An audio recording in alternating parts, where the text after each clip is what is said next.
Welcome back to The Geek Show. My name is Alex, and today I'm going to explain why Joel Miller might be the most impactful character in The Last of Us universe. Did you know he isn't just the playable protagonist in The Last of Us Part 1, but he's also briefly playable in Part 2 and even in the Intense No Return mode. But firstly, we're going to dive into his origin story, and then I'm going to reveal something about his character that might surprise you. But understanding this is crucial to fully grasping his motives and actions throughout The Last of Us series. Perhaps most fascinating about Joel, though, is how his character ignites profound moral choices and dilemmas. It forces players and now viewers to really confront challenging ethical scenarios. The psychology behind Joel's decisions, it pushes you to question your own values. Would you make the same decisions that Joel did, even if they crossed ethical lines? And how far would you go to protect someone you love? And what does that say about who you are? Joel's story, it's not just compelling, it's deeply thought-provoking. It prompts us to explore our own humanity in these really extraordinary circumstances. We're introduced to Joel at the later stage of his life, but who was he before the games and HBO's popular TV series? And more importantly, why might he be the most morally complex character in gaming history? He's compelling because his pivotal role across both Part 1 and Part 2, it's the perfect time to break down some facts about his origin story and why he's so essential to the game's narrative. He was born on September 26, 1981 in Arlington, Texas, growing up alongside his younger brother Tommy. And from an early age, Joel had this passion for music, learning to play acoustic guitar and even aspiring to become a singer at one point. His life took a turn when Joel became a father at a very young age to his daughter Sarah. After his marriage ended abruptly, his ex-wife, she left shortly after Sarah's birth, forcing Joel to navigate the challenges of single parenthood alone. They lived together near Austin, Texas, in this modest two-story home. As an adult Joel, he worked hard as a carpenter alongside Tommy, often dreaming of starting his own construction business. His home was filled with books about entrepreneurship, such as everything you need to know about creating a startup, and he maintained his physical fitness with long working hours and a treadmill in his bedroom. Despite the exhausting demands of his job, Joel always prioritized spending quality time with Sarah. Together they shared adventures captured in photographs, trips to carnivals, soccer matches, cruises and hikes, with Sarah even convincing Joel to visit every museum in Texas. On his 32nd birthday, mere hours before the devastating Cordyceps outbreak, Sarah gifted him a new watch to replace one he'd previously broken. This watch became a deeply cherished memento, symbolizing Joel's enduring love and loss, and remained with him throughout the turbulent and morally challenging years that followed. Joel's development, it also ties into the lasting effects of complicated grief. His protective instincts, cynicism, and these violent tendencies, they really get us to reflect upon his bond with Sarah, and then later Ellie, and how this becomes a coping mechanism for unresolved emotional trauma. Ultimately, Joel is more than just a survivor. He's a psychologically rich character who challenges us to consider how we would act when love, loss, and morality and survival, they all collide. Before the outbreak, thinking about it, Joel's deep devotion as a father and his simple aspirations in life, his music, his family, and building something of his own. It's so sad when tragedy, it came to define his story in the most harrowing way. As I mentioned, on September 26th, when Joel returned home from work, spending what would unknowingly be his final peaceful evening with his daughter Sarah, just hours later, the outbreak of the Cordyceps brain infection just tore his world apart. After being attacked by a neighbor and then forced to kill in self-defense, Joel, Sarah, and his brother Tommy, they fled their home in a desperate bid to survive. The chaos, it escalated quickly, culminating in a crash that left Sarah injured. As Joel carried her through the collapsing city, they encountered a soldier, one who, under orders, opened fire. Though Tommy intervened and killed the soldier, it was too late. Sarah had been fatally shot. She died in Joel's arms, and with her, the last shred of his old self seemed to vanish. In the aftermath, Joel found himself in a triage clinic, surrounded by devastation, overwhelmed by grief and witnessing a world just collapsing to anarchy. Joel contemplated taking his own life, but something inside him just refused to let go. Whether it was pure survival instinct or the hope of finding something or someone worth fighting for, what he ultimately clung to, however, was a darker resolve, one rooted not in hope, but in endurance. In the years that followed, Joel descended into just a really brutal way of living. Alongside Tommy, he turned to violence, deception, and ambushes. luring people into traps under false pretenses and killing to survive. This philosophical shift, it created a really deep rift between the brothers. Tommy was just unable to stomach Joel's ruthless worldview, and he left to join the Fireflies, believing in a much larger cause. And their split was final. It was filled with bitter words and years of silence. Joel eventually ended up in Boston, where he formed a close partnership with Tess, smuggling within the quarantine zone. While their bond, it suggested something deeper, Joel did remain emotionally guarded, shaped by the loss and the bleak reality of the world they lived in. This transformation, it invites these profound philosophical reflections, like sort of, when the world collapses, what happens to morality? Does survival justify cruelty? Joel's choices, they raise these age-old ethical questions. Is it better to be good or to be alive? His character challenges existentialist and utilitarian ideas alike, and it asks us to consider whether meaning can still be found in a world that has been stripped away of structure and order and even justice. Joel doesn't just survive in the end of the world. He redefined what survival meant, but at what cost? And would you make the same choice? The night that Joel lost Sarah and everything he believed in really did shape him as a person. The next time we meet him, he's this hardened smuggler in the quarantine zone of Boston, a man shaped by loss, bitterness, and this singular focus on survival. His early role was grounded, focused purely on trade, survival tactics, and then keeping others at arm's length emotionally and quite literally. His partnership with Tess was built on this mutual resilience, but not vulnerability. They worked together, including dealings with shady figures like Robert. Joel was kept sort of in the shadows of society, far removed from anything resembling heroism. However, Joel's role in the world of The Last of Us, it quickly shifted when he was forced into escorting Ellie, the cargo, that turned out to be this teenage girl with a potentially world-changing immunity. What began as just another job, it evolved into a transformative journey as Joel faced constant threats from infected and soldiers alike. His relationship with Ellie, it began to change him. He was no longer just surviving, he was protecting, connecting, and for the first time in decades, beginning to feel again. This evolution, it places Joel at the heart of one of gaming's most powerful psychological narratives. His journey is deep-rooted in trauma theory, moral philosophy, and ethical dilemma. Joel operates within what psychologists call moral injury, a psychological state that occurs when someone is forced to make decisions that violate their personal moral code. As he becomes more attached to Ellie, he also becomes more willing to cross ethical lines just to keep her safe. Consider his reaction, for example, when Ellie is revealed to be infected. Now, at first, he wants to walk away. He's tired, he's skeptical, and he's traumatized. But as events unfold, Tess's death, Ellie's resilience, their constant life-threatening trials, Joel begins to see Ellie not just as a mission, but as someone worth fighting for. By the time Tess sacrifices herself to buy Joel and Ellie time, the game has fully transitioned Joel from a detached survivor to a man wrestling with his humanity. His comment that surviving is based on luck and it will run out. And yet, despite this, Joel, he just keeps moving forward. He's driven by a growing emotional connection that challenges his previously cold utilitarian worldview. This chapter of Joel's story, it invites players and viewers alike to question the very core of morality and survival. Is saving one person at the expense of many justified if it's someone you love? Does emotional connection justify unethical actions? Joel's character, it doesn't offer easy answers, but it compels us to face uncomfortable questions about loyalty, survival, and what we're willing to sacrifice in the name of love. Joel's past took him deeper into the heart of post-pandemic America and further into emotional isolation. What began as a transactional mission to repay a favor led him to the fortified, trap-laden town of Bill, a survivalist who owed Joel a debt. Though Joel had never met Bill face-to-face before, their shared survivalist mentality, it made them kindred spirits in this harsh new world. As they navigated Bill's town, facing waves of infected and deadly booby traps, Joel's dynamic with Ellie began to shift.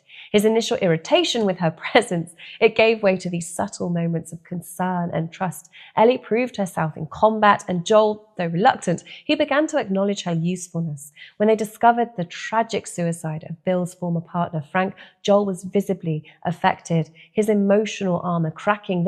This moment, it served as a reminder that in this world, connection is both dangerous and necessary, a theme deeply rooted in psychological theories of grief and resilience and attachment. Joel and Ellie, they eventually escaped, in a repaired truck and they headed towards Pittsburgh.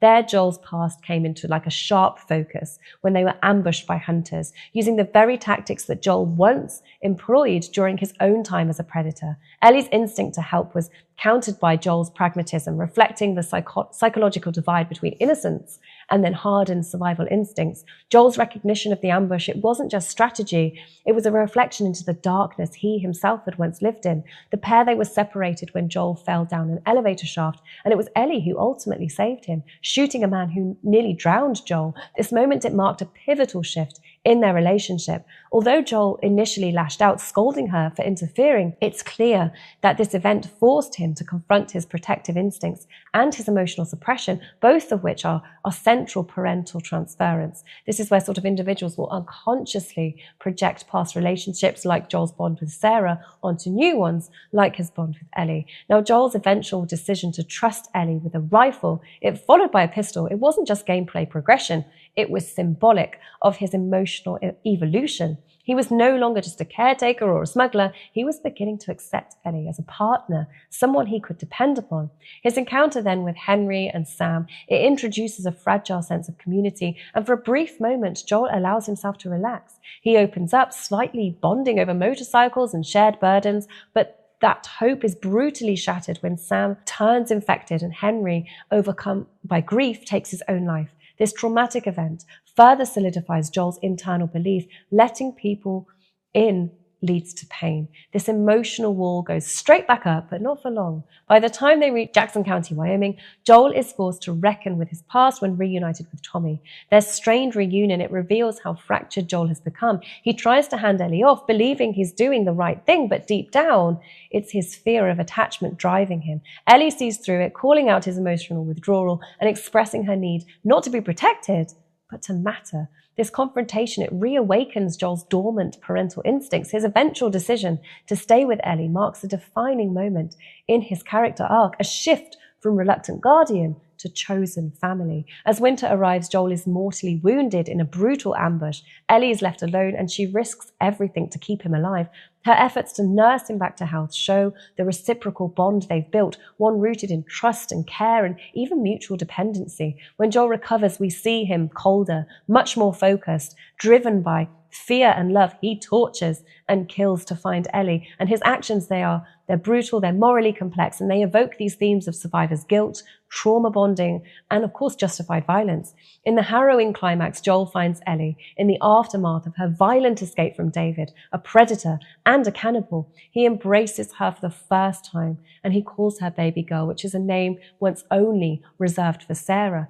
This single moment, it encapsulates Joel's defining trait. Not just his resilience, but his capacity to love in a world where love, he knows firsthand, can be fatal. As Joel's story unfolds, he becomes one of the most emotionally layered and ethically complex characters in modern gaming. He doesn't just rely on traditional heroic ideals. His strength lies in his humanity, his flaws, and his ability to make these impossible choices. Much like philosophical anti-heroes, Joel exists in a space where utilitarian ethics, they clash with deeply personal morality, making his journey one of intense introspection. As we continue to explore the Last of Us universe, Joel stands out as a character who embodies strength, pain, vulnerability, and the very psychological toll of surviving in a world where doing the right thing is rarely clear.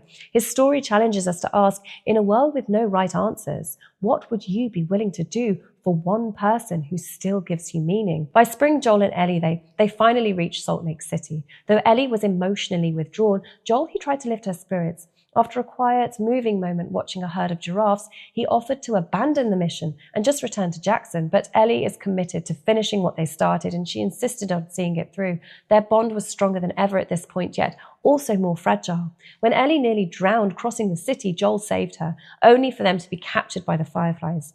At St. Mary's Hospital, Joel discovered the plan to create a cure the doctors would need to remove the Cordyceps from Ellie's brain, killing her in the process. Marlene explains to Joel that it's necessary. It's a sacrifice for the greater good. But here, the philosophical heart of Last of Us, it crystallizes. Do the needs of the many outweigh the life of one? Unable to lose another daughter, he slaughtered the medical team. He killed Marlene and he rescued Ellie. Now, on their return to Jackson, he lied to her, saying the Fireflies had stopped looking for a cure. And when Ellie asked him to swear and promise it was true, He did. Back in Jackson, Joel, he tried to build this peaceful life. He taught Ellie how to swim, he gave her a guitar, and he created cherished memories, most notably a birthday trip to a museum, complete with dinosaurs and recreated space shuttle launch. Yet beneath these moments, the truth it's simmering. Eventually, Ellie learned the truth when she confronted Joel, and he admitted everything. And he said he'd do it again.